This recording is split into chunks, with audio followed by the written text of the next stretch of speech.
Hello dear student, अब जो पिछले के वीडियो हैं केमिकल बॉन्डिंग के, अभी नहीं देखे तो वीडियो के लिंक दे दूंगा मैं, तो वो देख लेना। तो आज का हमारा टॉपिक है आयनिक पोटेंशियल। आयनिक पोटेंशियल क्या होता है कि आयनिक जो पोटेंशियल होता है, कैटायन की जो पोलराइजेशन पावर होती है, उस पोलराइजेशन पावर का जो मेजरमेंट किया जाता है वो किया जाता है किसकी सहायता से? आयनिक पोटेंशियल की सहायता से किया जाता है। आयनिक पोटेंशियल होता है charge of cation upon size of cation, यानी कि कैटायन के चार्ज पे और कैटायन के साइज पे डिपेंड करता है।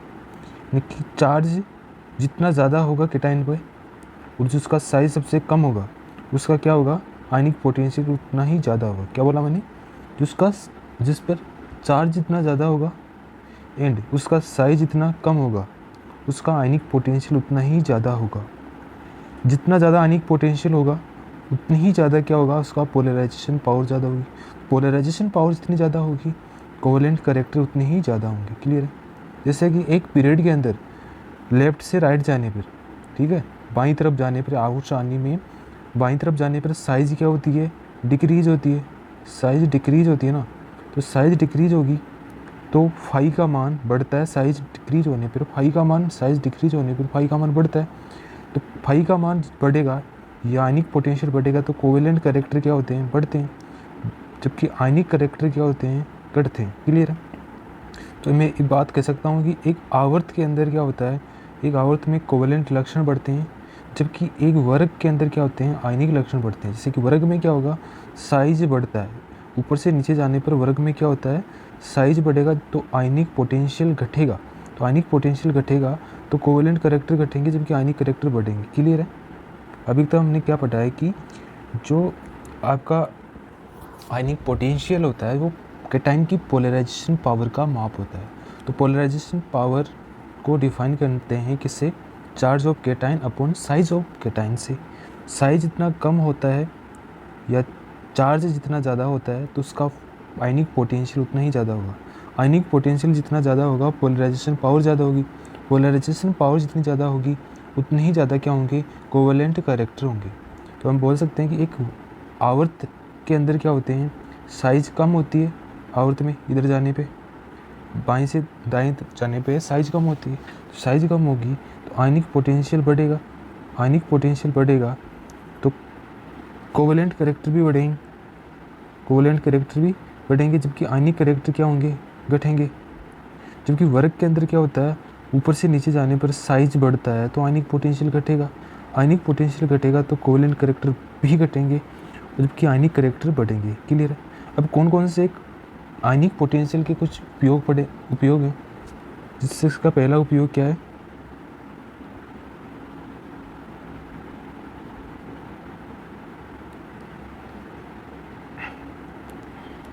इसका पहला उपयोग है कैटायन का जलयोजन। क्या? कैटायन का जलयोजन, यानी कोई भी कैटायन है कितने जल के अणुओं को बांधे रख सकते हैं। जैसे मान लो ये कैटायन है, ये कैटायन इस तरह से जल के अणुओं को बांधे रखता है। ठीक है, इस तरह से आपस में बांधे रखता है। तो जलयोजन जो डिपेंड करता है वो किससे बताते हैं? हम फाई से बताते हैं, आयनिक पोटेंशियल। जिसका आयनिक पोटेंशियल जितना ज़्यादा होगा उसका जलयोजन भी उतना ही ज़्यादा होगा। तो आयनिक पोटेंशियल होता है चार्ज अपॉन साइज। ठीक है, जिसका साइज जितना कम हो तथा चार्ज उतना ज़्यादा हो तो उसका आयनिक पोटेंशियल ज़्यादा होगा। जिसका आयनिक पोटेंशियल जितना ज़्यादा होगा उसका जलयोजन भी उतना ही ज़्यादा होगा। क्लियर है? जैसे एग्जांपल है, किसमें n का मान सर्वाधिक होगा? तो लिथियम, सोडियम है, बेरिलियम है, मैग्नीशियम है। इन दोनों का इन दोनों में चार्ज इनका ज़्यादा होता है। ये दोनों तो नहीं हो सकते। अब इन दोनों में भी किसका साइज कम होता है? बेरिलियम का साइज कम होता है मैग्नीशियम से, क्योंकि मैग्नीशियम इसके नीचे आता है बेरिलियम के। तो आंसर क्या आ जाएगा? बेरिलियम वाला हो जाएगा। अगला क्वेश्चन है, किसका आकार सर्वाधिक होगा? ठीक है, किसका आकार सर्वाधिक होगा? लिथियम का होगा या सोडियम का या पोटेशियम का या रुबिडियम? तो वो रुबिडियम का नहीं होगा। क्यों? ध्यान रखना, रुबिडियम का नहीं होगा, क्योंकि जो जलयोजित रूप होता है, जिसका साइज जितना छोटा होगा उसका जलयोजित रूप उतना ही बड़ा हो जाता है। जैसे जिसका फाई से बताते हैं जलयोजन, जिसका फाई जितना ज़्यादा होगा उसका जलयोजन भी ज़्यादा होगा। फाई किसका ज़्यादा होगा? जिसका साइज कम होगा उसका फाई ज़्यादा होगा। तो इसमें से सबसे कम साइज किसका है? Li+ का है, तो इसका जलीय रूप सबसे आकार सबसे बड़ा किसका होगा, Li+ का होगा। क्लियर है। रुबिडियम का मत करना कि जलीय रूप सबसे छोटा सबसे बड़ा हो जाता है। अगला है संकुल निर्माण की प्रवृत्ति। संकुल निर्माण की प्रवृत्ति जो होती है वो भी हम बता सकते हैं आयनिक पोटेंशियल से। जिसका आयनिक पोटेंशियल जितना ज़्यादा होगा उसमें संकुल निर्माण की प्रवृत्ति भी ज़्यादा होगी। जैसे कि जिस lithium, sodium, potassium, rubidium, caesium, इनमें सीजियम का साइज सबसे ज़्यादा है तो इसका आयनिक पोटेंशियल सबसे कम होगा। तो आयनिक पोटेंशियल जिसका कम होगा उसका संकुल निर्माण की प्रवृत्ति सबसे कम होगी। जबकि लिथियम का साइज सबसे छोटा है तो लिथियम का साइज सबसे छोटा है तो आयनिक पोटेंशियल सबसे ज़्यादा होगा। आयनिक पोटेंशियल सबसे ज़्यादा है तो इसके संकुल निर्माण की प्रवृत्ति भी सबसे ज़्यादा होगी। ठीक है। अगला है उपयोग इसका विकर्ण संबंध। यानी कि विकर्ण संबंध है, जैसे कि विकर्ण संबंध यानी कि कुछ तत्व ऐसे होते हैं जो अपने वर्ग के तत्वों के बजाय विकर्ण समानता दर्शाते हैं। जैसे लिथियम मैग्नीशियम के साथ, बेरिलियम एल्यूमिनियम के साथ और बोरोन सिलिकॉन के साथ विकर्ण समानता दर्शाते हैं, जिसके कारण साइज लगभग सेम होती है, EN भी सेम होती है, इलेक्ट्रोनेगेटिविटी तथा एग्जैक्ट क्या सेम होता है, आयनिक पोटेंशियल सेम होता है। क्लियर है। अगला पॉइंट है कि कार्बोनेट का ताप स्थायित्व भी हम आयनिक पोटेंशियल से बताते हैं। यानी कि जैसे कार्बोनेट का जब ताप स्थापन इसको गर्म करते हो तो CO2 बाहर निकलेगा और धातु ऑक्साइड बनेगा। तो इस पर जितना ज़्यादा चार्ज होगा यानी कि मोर पोलराइजेशन पावर ऑफ केटाइन होगा, यानी फाई का मान जितना ज़्यादा होगा तो वो आसानी से तापीय विघटन होता है। तो आसानी से तापीय विघटन होगा तो कम तापीय स्थायित्व होगा।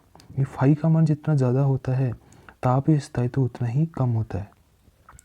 कि फाई इन्वर्सली प्रोपोर्शनल होता है तापीय स्थायित्व। फाई का मान जितना ज़्यादा होगा तापीय स्थायित्व उतना ही कम होगा। हम कह सकते हैं जैसे कि वर्ग में आवर्त के अंदर क्या होता है, लेफ्ट से राइट जाने पे क्या होता है, साइज क्या होता है, डिक्रीज होता है। साइज कम होती है तो साइज कम होती है तो आयनिक पोटेंशियल बढ़ेगा। आयनिक पोटेंशियल बढ़ता है तो तापीय स्थायित्व क्या होता है, घटता है। यानी कि एक आवर्त में आयनिक पोटेंशियल तापीय स्थायित्व घटता है, जबकि वर्ग के अंदर क्या होता है, साइज बढ़ेगा। साइज बढ़ने से आयनिक पोटेंशियल घटता है जबकि तापीय स्थायित्व बढ़ता है। यानी कि वर्ग में तापीय स्थायित्व बढ़ता है जबकि आवर्त में तापीय स्थायित्व घटता है। क्लियर है। जैसे एग्जाम्पल है अगला, कार्बोनेट का तापीय स्थायित्व जैसे lithium, sodium, potassium, rubidium, caesium है। इनमें वर्ग में ऊपर से नीचे जा रहे हो तो साइज बढ़ेगा तो साइज बढ़ने से क्या होता है, आयनिक पोटेंशियल का मान घटता है। आयनिक पोटेंशियल घटेगा तो तापीय स्थायित्व क्या होगा, बढ़ेगा। तापीय स्थायित्व का एक क्रम होगा। ठीक है। जो पॉली एटॉमिक एनाइन का तापीय स्थायित्व हम किससे बताते हैं,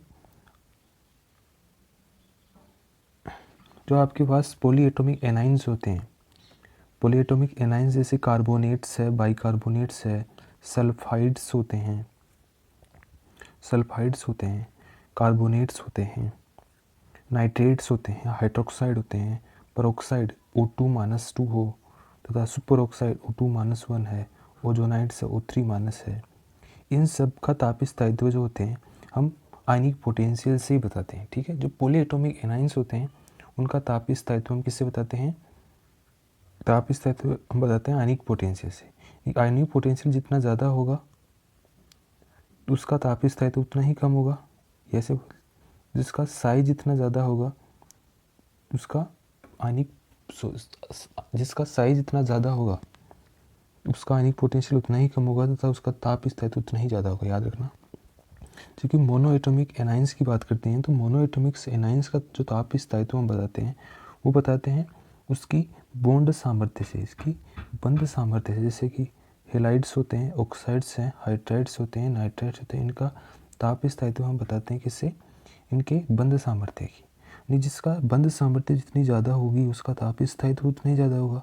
इनके केस में तो बंध सामर्थ्य कब ज़्यादा होगी, जब उसका साइज जितना कम होगा, उसकी बंध सामर्थ्य ज़्यादा होगी तो उसका तापीय स्थायित्व भी ज़्यादा होगा। साइज जिसका सबसे कम होगा तो उसका बंध सामर्थ्य ज़्यादा होगी तो उसका तापीय स्थायित्व भी ज़्यादा होगा। तो नेक्स्ट क्लास में हम पढ़ेंगे कि जो इंट्रोडक्शन वाला हुआ था उसके अंदर यानी कि हम बॉन्ड क्यों बनता है उसके क्वेश्चन वगैरह, कोवेलेंट कैरेक्टर यानी कि किसी आयनिक बॉन्ड में कोवेलेंट कैरेक्टर कैसे आते हैं उनके क्वेश्चंस, तथा इस क्लास के क्वेश्चन जैसे कि थर्मल स्टेबिलिटी पे कौन कौन से क्वेश्चन बनते हो उन सभी के बारे में डिस्कस करेंगे। Thank you.